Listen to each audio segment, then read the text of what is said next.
No role plays, just real. Chris and Lorenzo share 4 decades of combined experience to help you become a more effective leader. We've never really, as a workforce, spent a lot of time on making sure we're developing good leaders. We'll be able to share stories, experience, mistakes, failures, successes. This is Hacking Your Leadership. Welcome to Hacking Your Leadership. I'm Chris. And I'm Lorenzo. And welcome to episode 2 of 4, talking about the developer's dark side. For those of you listening who didn't catch last week's episode, we are talking about breaking down the 4 elements of the developer's dark side per the Craig Groeschel Leadership Podcast, an episode that he posted last year. Last week's episode, we talked about the controlling leader. And on today's episode, we're going to be talking about the critical leader. And in the following 2 weeks, we'll be talking about the other 2 elements, which are the avoiding leader and the rescuing leader.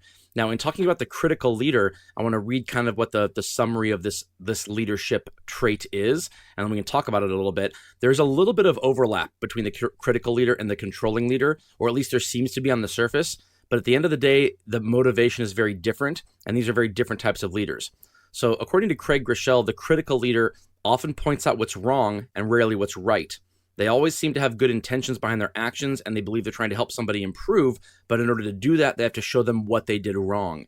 Have you ever worked for a leader who was a critical leader, or have you ever found yourself being a critical leader to your team? Yeah, I've absolutely worked for critical leaders before, and typically it's an environment where it's kind of like you always know that no matter what you did right or how great you got it, that there'll be that thing. And that leader will always say, like, well, they're the ones who say, I can never give a 10 on a survey because there's always room for improvements. Right. You know, they're always that style of leader where they can never see something as completely done or that everything was done correctly. And they utilize that space to make sure that, I don't know, it feels like to almost like the reason they are the leader is because they know how to do all things the right way, which of course is not, a reality situation for anybody and nearly impossible. But that's how I envision those leaders. And then for myself, absolutely. For me, I think when I find myself being a critical leader, it's most always has good intentions behind their actions. So I do have good intentions behind my actions, right? But I tend to apply it when I have leaders that work with me or for me that have a little bit of ego, where it's kind of like if they come with too much ego, it kind of, you almost have to break that down a little bit by pointing out the things that they got wrong. For me though, it's not staying in that space for a really long time. It's like, it's in the moment. Let me point it out. Let me bring you down. Let's slow down this ego train. Now let's have some dialogue. So sometimes I utilize that piece of being a critical leader just to kind of break it up a little bit and get their attention to then be able to have better developmental dialogue. Right. So, we're talking about this whole series for 4 weeks in a row. And I will tell you that in my personal experience, the leadership that I've reported to leaders that kind of show all of these 4 types of the developer's dark side we've been talking about. The leaders that I have the hardest time managing up, meaning finding ways to get them to be a better leader, finding ways to make it so I can work within their construct and get my job done, and hopefully it strengthens the relationship between them and myself.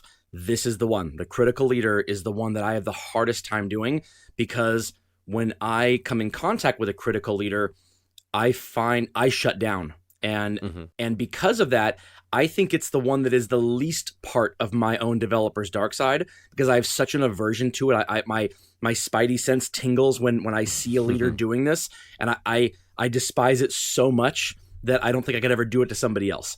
So this is the one that kind of is the strong point for me with the critical leader. And I think it is truly all about self-esteem and insecurity. I think a critical leader is trying to validate their role as the leader. I think they don't believe they can do it simply by pointing to the actions of the people who report to them. So they have to do it by saying, this is what I did, not this is what my team did, not this is what the people below me, this is what they accomplished as a team working together, and this is how I developed them. But instead, these are the things that I did to get the project done. And the only way they can validate that is by kind of tweaking the direction of the ship just a little bit. And we're not talking about things that are direction changing, because this is where you can't confuse the two. Because if a person is saying this is the wrong way to do it and this is the right way, and it's a massive change in direction, it's quite possible the person you're giving the criticism to was wrong. If you have to make that much of a change in direction of where you're going, that's different. The critical leader wants to make sure they have their stamp on what's going on. And at the end of the day, what they added probably doesn't matter, or matters so little that the damage they caused by giving the criticism wasn't worth what the improvement in the process or the outcome was going to be. And so this is kind of a tough one for me, because I can't stand this. Yeah, and you mentioned it earlier, and I think that for a lot of people, it's not necessarily the pointing out of a mistake or something done incorrectly that frustrates them, because in most environments, people can accept the fact that if they made a mistake or they did something wrong, that somebody should tell them. Right. It's the instances in how it's pointed out, or in some cases that I've recognized, is that these leaders tend to make somebody do a lot of extra work to prove that they're wrong. And so like I'll add some context to that. So what I will see is a leader, say like, here's what I want you to go do this, or what, go try that, or is that what you think it should be? Okay, well then, so do all this extra work based on how you think it's going to happen. The whole time knowing this leader is going to say like that's wrong. They want them to go do all this extra work, so it kind of pads their case of now being able to like, look, see, so you did all of that work and you're still wrong. Therefore, so like that, I think to me frustrates people the most that I have talked to or been involved with or worked with, where they have somebody who is a critical leader. Everything's a teachable moment. Everything's a teachable moment, right? Yeah. The time when I think there's a lot of value to a critical leader in development is in, like, let's say sports coaching, right? Where literally, if you read this verbatim, right, they believe to help someone improve, you have to show them what they are doing wrong. Well, that is literally what like a batting coach will do, or a wide receiver coach, like a coach who is like, turn this, shift that, a golf instructor, like they are so critical every single time. Nope, did that wrong. Do it again. Do it again. Do it again. Do it again. So I think in certain elements, it works, but I think there has to be kind of a permission for that to be that way. You have to be in an environment where that's what they're doing, and they're doing it with great intention to make you better. It's almost like this only works to have a critical leader when you say, I want you to be a critical leader. I want you to point out everything that's wrong that I'm doing to help me get better at what I'm doing. And there's this exchange of trust there where now there can be value to being a critical leader. Right. Well, that only works in areas where the outcome is completely objective and the way to get to the outcome is completely objective. There's only one way. There's one way to get here, and this is the way.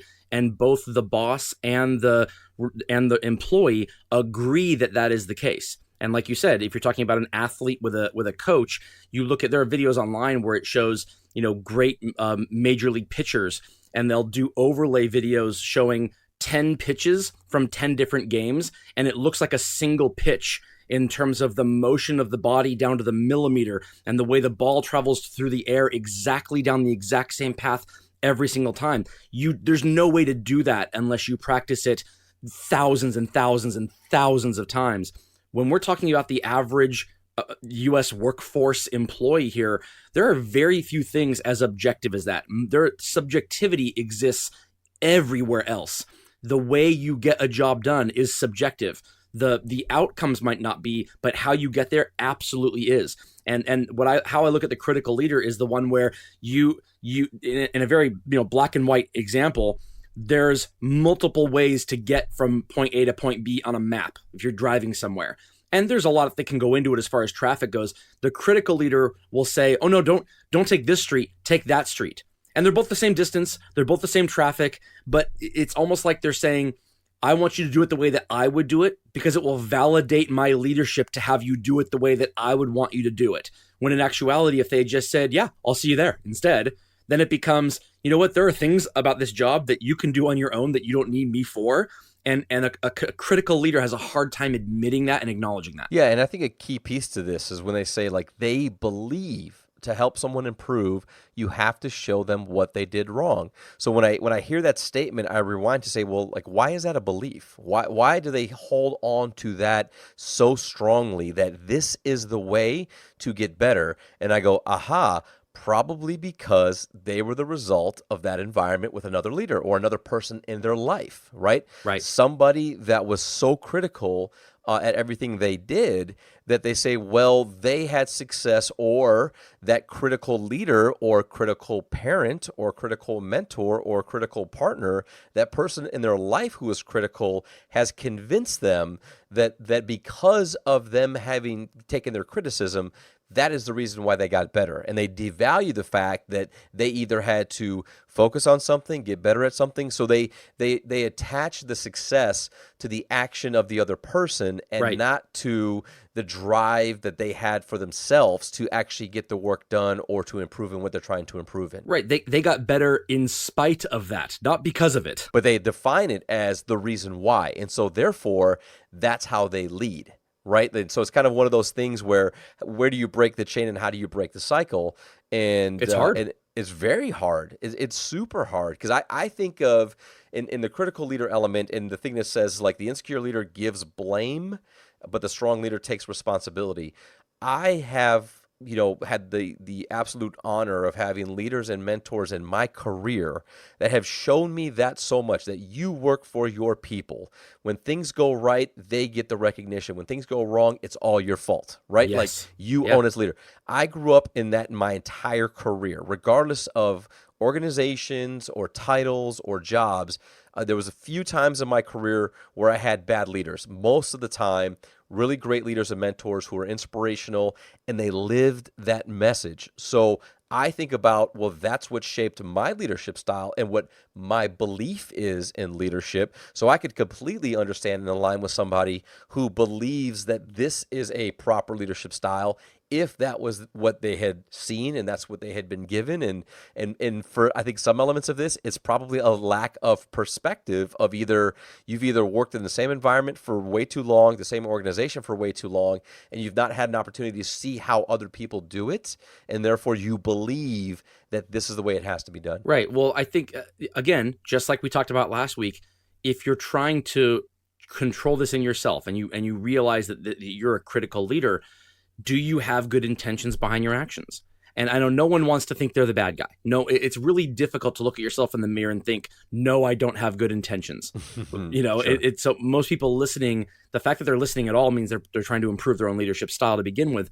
But if you're listening, you probably believe that if you're seeing these elements come out in yourself, that you do have good intentions. Your goal isn't to stifle people. Your goal isn't to take all the credit from them and give them all the blame when something goes wrong. You actually believe that this is the right way to help somebody improve. And if that's the case, first of all, you're one step ahead of everybody who's just trying to trip over their own peers in order to get ahead. If that's not you, then good. That's a good starting point here. But if you're seeing this happen in yourself, then there are things you should be doing in order to stop this from happening. And they have to happen in the moment. They have to happen by being okay with getting the pushback from your people when they do happen. And you have to ask for that. Because if you're a critical leader and this is how your team views you, I promise you're going to get very, very little pushback from them on this. You're just going to get compliance, and you're just going to get people who toe the line and walk on eggshells around you and make sure they ask you for validation at the smallest thing. And that might validate your own belief that you're doing this the right way. And if you see this happening, just because you think everything's going well doesn't mean it is. And you have to start asking for this criticism from your people. Yeah, and again, I think it's one of those things, as I self-reflect, that to a degree, all of us can be guilty of, or all of us utilize this style in certain situations and moments. So when I think about, the belief, there might be an element where if I'm working directly with a leader, and I said this earlier, maybe if it's a leader that I feel has a lot of ego, and it's like, well, we need to get beyond that before we can have real dialogue. I may have a belief in that moment that for them to improve, I'm going to have to show them what they did wrong.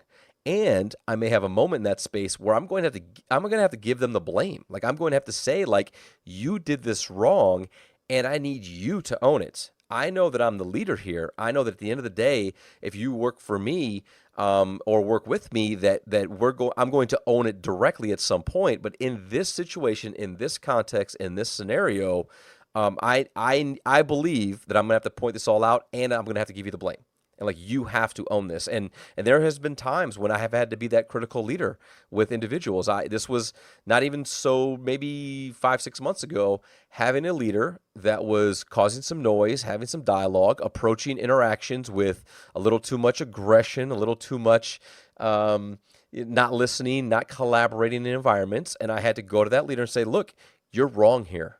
Right? Like, if we're going to be on the same page and say we're looking to achieve a great environment, a great working relationship, and we're trying to be progressive with some of these things that we're working on, your behavior and your action is wrong, and I need you to own it.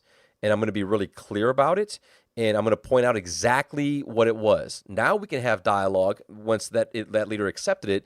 Why did this happen? What were the driving factors? What made you think that this was the right situation, the right move? Was it just blind ego? Was it just, frustration? What was that actual thing that caused that, so that we can actually address that? But at the end of the day, I need you to own this. I need you to go and apologize. I need you to go have some conversations with people where you were wrong here, and you've got to make sure that they know that you were wrong and that you own it, so that they can view you as a leader who can accept, blame and can accept the fact when they make a bad call or a bad decision, and then also be the leader who wants to move forward and create a better environment. Yeah, I like that you gave that example, because a critical leader, in the context of this, we're saying this is a bad thing. This is something you have to keep in check. But that doesn't mean that as a leader you can't be critical. Right. Exactly. Part of being a leader is the ability to give critical feedback to the people who report to you. Again, this has to do with, does the potential for positive change based on the criticism, does it make it worth the criticism? And so in that example you gave, if you had not given that criticism, how does that play out? Well, it plays out with that particular leader degrading and eroding those relationships with those people to the point where they're unrecoverable. And then all of a sudden you have to have somebody depart the organization, and that's not a good thing. That's where you have a responsibility as a leader to be critical. The critical leader, as far as the leadership dark side goes, is if you didn't give this criticism, would things have actually been different? If you didn't give this feedback, would the person be able to figure out on their own and be able to write the course and go the right way? Or does it really not matter? Does it not matter which way they go? Are there 7 different ways to get things done, and you think that in order to put your stamp on it, they have to pick your way of the 7 ways of getting it done? That's when the critical leader rears its head, not just in giving criticism in general. That's your responsibility. Yeah, I absolutely love that example. And with that, it brings us to this episode's 1 minute hack. The 1 minute hack. All right, this episode's 1 minute hack is about how to give criticism without being a critical leader. And so what I want you to do is get out your pen and paper and write down a list of all the times you can remember in the last few weeks or few months where you gave feedback to somebody and about what they did wrong. Write down all the items where you found somebody and you had to give them feedback and you told them about what they did wrong in a moment, or in an email, or in an interaction with a fellow coworker or a customer or a client, all those different items. And then I want you to look back on all of them and think about which ones you started the conversation with what they did right. How many of those interactions did you start the conversation saying, this is what I loved about what you did, and then now let's talk about how we can get better at it? If the majority or all of those conversations were just about the criticism, and that could be for a good reason. That could be trying to maximize the time. It could be not wanting to waste time. It could be you only had 30 seconds. Whatever the reason, you can negotiate it with your own head as far as what your intentions were. But at the end of the day, most or all of those interactions should start with what that person did right. If for no other reason than to show that you're watching the times where they're doing something right too, not just when they're doing something wrong. And if you can't think of instances like that, if most of the ones you have written down are on just what they did wrong and that was what the conversation was about, then the critical leader is definitely part of your leadership dark side. Yeah, it's a great 1 minute hack. And in full transparency and self-reflection, I realized that our text thread, I'm a very critical leader. And what you and I talk about, because yeah, it is all the belief that I have to point out what's wrong every single time, and that I do nothing to help. us get to a better place whatsoever. Which is interesting too, because I never do anything wrong. So I don't know even where you're coming from on that. Totally agree. I love it. And with that, it brings us to the end of this episode. This is Hacking Your Leadership. I'm Lorenzo. And I'm Chris. And we'll talk to you all next time.